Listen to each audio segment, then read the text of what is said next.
Typically, I'd begin by listing 2 or 3 of the biggest news headlines from the previous day.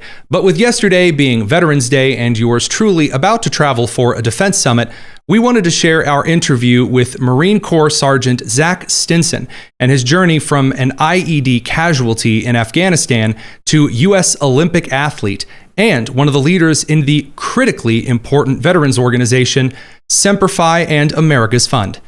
It is Wednesday, November 12th, 2025. This is the Daily Signal's top news in 10.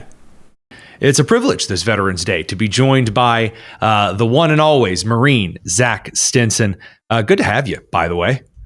Thank you for having me. I appreciate it. If we can actually get the interview actually to run and work, fingers crossed through the whole thing here. You've got an incredible story. Obviously, a lot of incredible stories have come out of the sandbox, but coming home and dealing with life after a major rehabilitation process, after the IED, and then serving other service members is a really, really incredible story. Tell us a little bit about it if you could. You know, it's just been a wild ride. And I tell everybody the easiest way out is just to continue through. So we've just been pushing through constantly, kind of whenever things don't even make sense, honestly. But I think I gained a lot of that from the Marine Corps, adapt and overcome, and just figuring how to keep pushing and getting better. I've been very fortunate to have a good support system. And, since injury, they've been with me. I mean, my family, my wife and me are going to be celebrating 16 years at the end of this month. And congratulations. Thank you. Thank you. So she's been there since day one. I got 2 wonderful girls, and, it's just try to get through each day and then go into the next. What's it like to wake up 6 days after just that really horrible moment with the IED? And I just want to make sure this is clear here. I know you were medevaced off the scene. Did you go through the 25 surgeries all in 6 days, or how many surgeries in those 6 days did you go through before you even woke up for the first time? Well, so I'll go back to the original, like the day. So November 9th, 2010 is whenever I got blown up. My squad was tasked with doing QRF. I was the squad leader. And so we had dropped some heavy ordnance. We had to go do a battle damage assessment on that ordnance. And so we walk across this field. There's a wall that runs north and south of the village. I take point from that position and jump the wall, and 10, 15 yards on the other side, I step down with my left leg and boom, I'm in the air. Couldn't move. My guys actually thought I was dead. Fortunately, they got to me quick enough that there wasn't really any issues or anything, and started rendering aid. We started getting shot at, so they pushed me on the other side of the wall, and eventually, 45 minutes, we got me on the bird and put me in induced coma. And so that was in Bagram. I woke up in Bethesda 6 days later, and the 25 surgeries, I say that as like a bench safety mark kind of thing. I have no idea how many surgeries. It's actually 25 is probably more on the low end. I would assume I've probably had 35 plus through the course of the thing. But at one point I was going in getting 3 surgeries a week. Monday, Wednesday, Fridays were washouts, just cleaning everything out. The dirt over in Afghanistan is really how we actually had a lot of guys lose limbs or even pass away. That dust it gets you, man. It gets in every single crevice, and just infection rides on every single grain. And you're right. I actually knew a guy who was lost to infection just entirely well, that's another story for another time. But what I wanted to focus on here, and what the really incredible story that I wanted to spend a little bit of time with, we've worked with several groups before, bringing on the show and talking about support groups, support funds. Tell us a little bit about Semper and America's Fund, or the fund as you call it. So the fund is organization that supports wounded, ill, and injured through whatever branch, and really just gives support, whether it be adaptive equipment, whether it be a vehicle grant, golf, neurotherapy, and many more that, I'm drawing a blank exactly on what all it covers. But emotional, physical, medical, auxiliary supports that you maybe wouldn't even think of. That's why you have those guys to think of the things that men might need coming back from those injuries. Exactly. And a lot of the staff are prior service or spouses of service members. And so they get it. I mean, it was started by nurses, but Marines husbands to help vets in Pendleton. So, I can't say enough good things about them. And truly, like, whenever I go back to having that good support system, having my wife and my kids and everything, the fund is right there with them.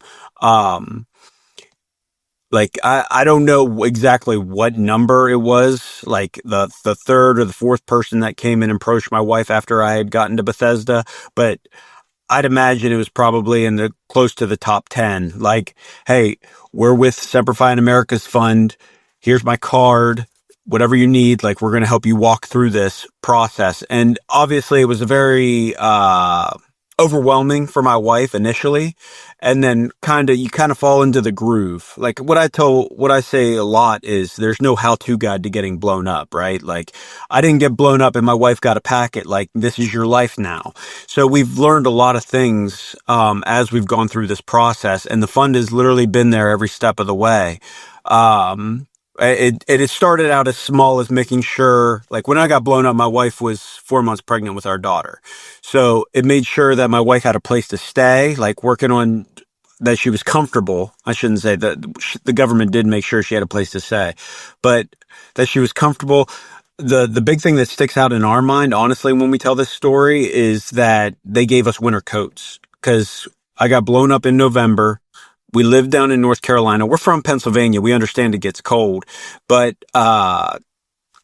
we just didn't, like, we had a house down in North Carolina. It wasn't necessarily one of our first priorities to make sure that she packed all of her winter clothes coming up from North Carolina. And so that was just something that the fund was there and just made sure that they did. And then throughout this whole process, I used to just joke and say that, my original case manager, her name was Dawn. And I used to say that Dawn was a ghost, wasn't even real, because everybody in my family, like, through this whole 2 months I'm at Bethesda initially, would just talk about this lady, Dawn. I had never met her. And in actuality, I was so medicated that what was happening was I would meet her or like talk to her, and then I would fall asleep, and then it wouldn't come back to me. We like to joke that I had Christmas that year like 5 different times, because by the time, and literally my wife would play along with it, I think by the 3rd, 4th time or whatever, because I'd wake up and be like, is it Christmas? And she's like, yes, look what I got you. And I was like, it's my favorite thing ever. But it was literally like any child's dream, because I got to live it literally 5 or 6 times that day. It was great. You know, I think that it just to take a small sidestep here, as an American, there is an incredible amount of pride that I feel at the number of veterans assistance organizations that have gotten their hands dirty in the nitty and the gritty of what it means to provide not just a couple of resources, not just to go tell your wife, hey, we're here for you if you need anything, whatever ambiguous thing that might be. But whether it's Veteran Action, whether it's Semper Fi in America's Fund, whether it's any of these particular groups that have taken the time to reach out to veterans and their families, especially those who have been in serious injuries, and step alongside them with something that could be what someone might consider small. Someone might actually consider, well, a winter coat, big deal, who cares? The little things like that aren't so little when it's in the middle of that. I mean, I wouldn't say crisis, but it's a marathon of continual pain and readjustment. And I think it's something that it's something that I can't really get enough of. You know how, like, around the 4th of July, you can't get enough of, like, the NASCAR and the NFL montages with, like, battleships from the Navy and, like, the air assault team, because, the air assault team's really good for video promos.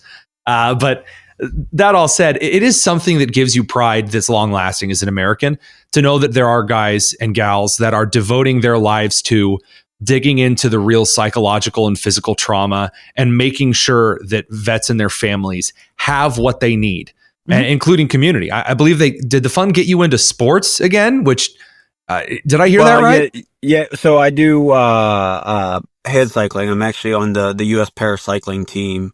At least until January. But yeah, so they've been. So you're one of the bicyclists that don't annoy me. You can count those on like one hand, man. That's impressive. Yeah, well, I'm even worse. I ride in the middle of the road so people see me. But no, I mean that really is it as well as therapy through sport, or really. It goes beyond that too, because another thing that I like to tell people is, so I got injured and I was probably walking around Afghanistan at 170, 165, whatever. Sure.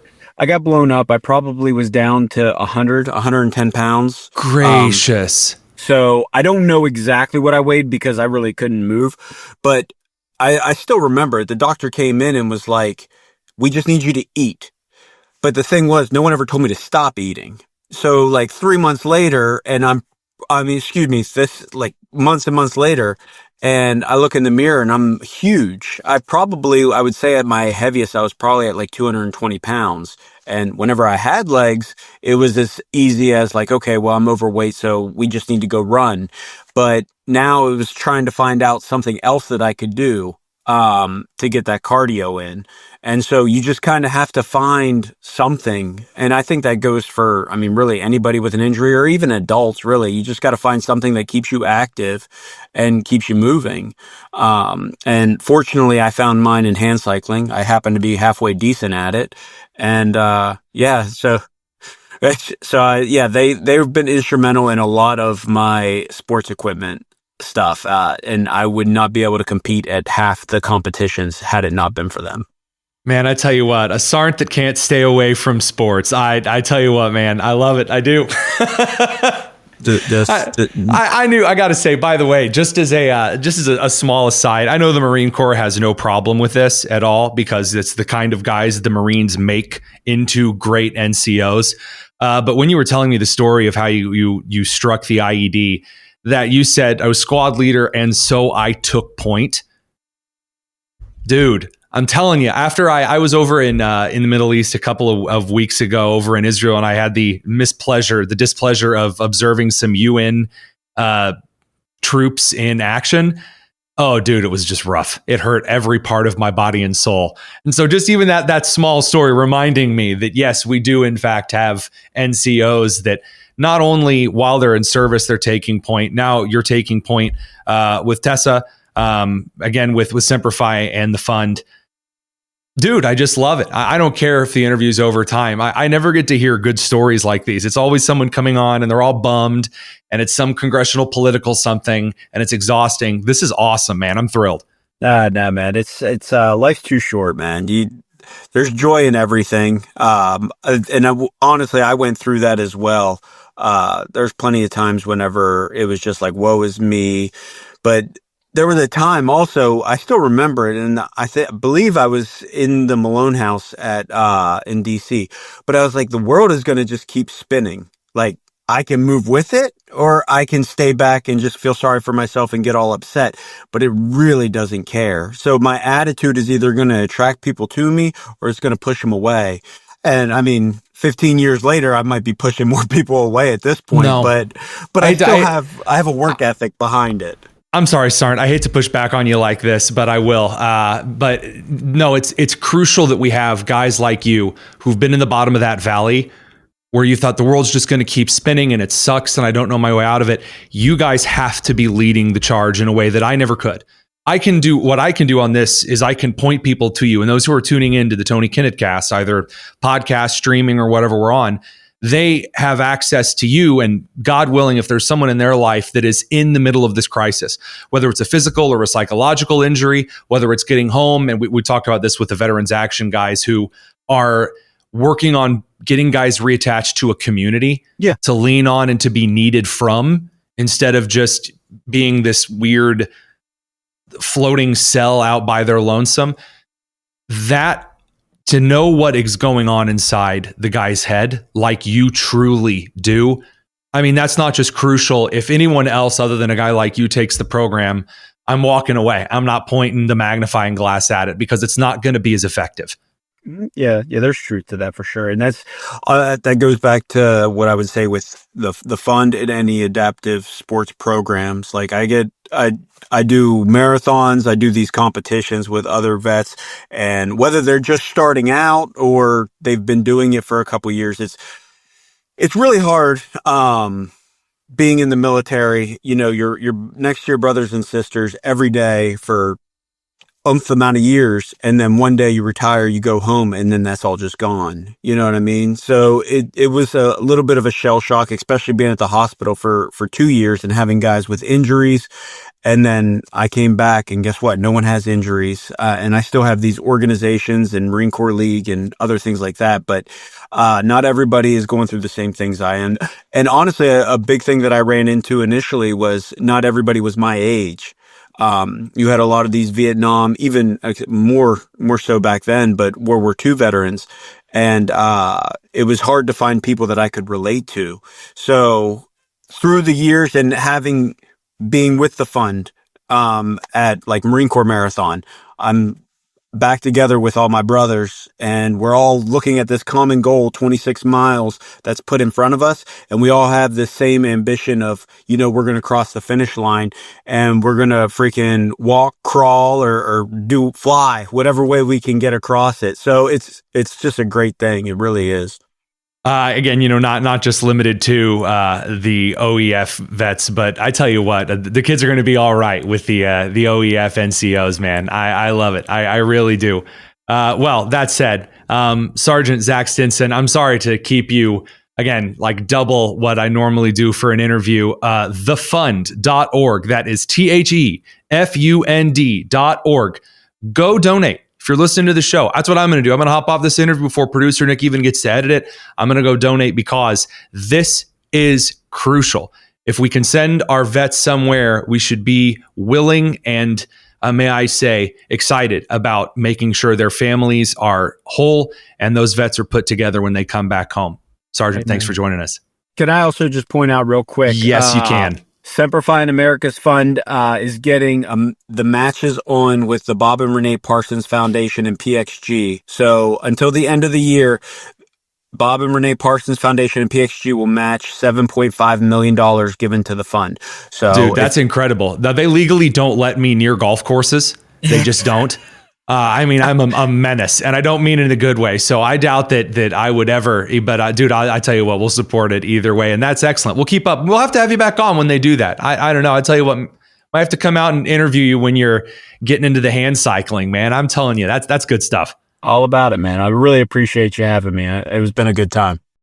Before you go, head down to the description and consider donating at thefund.org and helping some of our wounded vets and their families. And join us tonight on the Tony Kinnett Cast at 7 p.m. Eastern for a wrap-up from that Defense Summit and the day's news and nonsense.